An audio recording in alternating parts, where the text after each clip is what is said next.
வேதவசனம் சொல்லுது புருஷர்களே மனைவிகளில் அன்பு கூறுங்கள்னு. இன்னொரு இடத்துல பவுல் சொல்கிறார் மனைவிகளே உங்கள் புருஷரை அன்பு கூறுங்கள்னு சொல்லியிருக்குது. அப்புறம் இயேசு போதிக்கிறாரு உங்கள் சத்துருக்களை சிநேகியுங்கள் அப்படிங்கிறாரு.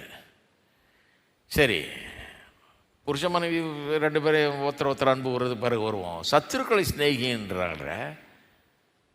எப்படி சத்துருக்களை சிநேகிக்கிறது? வேத வசனம் அன்பு வெறும் ஒரு ஃபீலிங்கிற விதத்தில் அந்த அர்த்தத்தில் போதித்ததானால் சத்துருவை சிநேகிக்கிறது கஷ்டம். ஏன்னா அவனை பற்றி நல்ல ஃபீலிங் இருக்கு அவங்களுக்கு.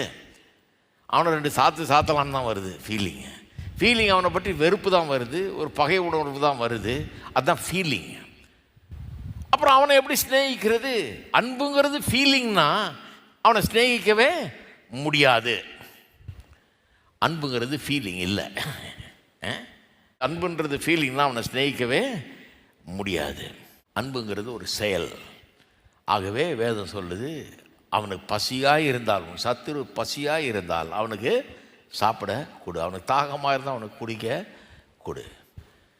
எவ்வளோதான் நமக்கு அவனை பிடிக்கலனாலும் அவன் பசியில் வாட்டிக்கிட்டு இருந்தான்னா சரி போ இந்தா சாப்பிடு அப்படின்னு ஏதாவது கொடுக்க முடியும். அந்த செயலை நாம் செய்ய முடியும். பிடிக்கலைன்னா கூட அந்த செயலை நம்மளால் செய்ய முடியும்.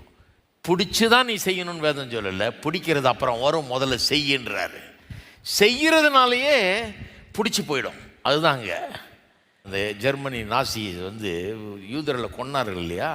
எப்படி கொன்னார்களாம் அவரை பற்றி சொல்லும்போது எப்படி கொன்னார்கள்னு சொல்கிறாங்க. அவர்கள் முதல்ல யூதர்களை வெறுத்ததுனால கொன்னாங்க. அப்புறம் கொன்னுட்ட பிறகு கொன்னதுனால வெறுத்தாங்க. அப்படி தான் சொல்கிறாங்க. அப்போ அன்பில் செயல்தான் முதலாவது வருகிறது.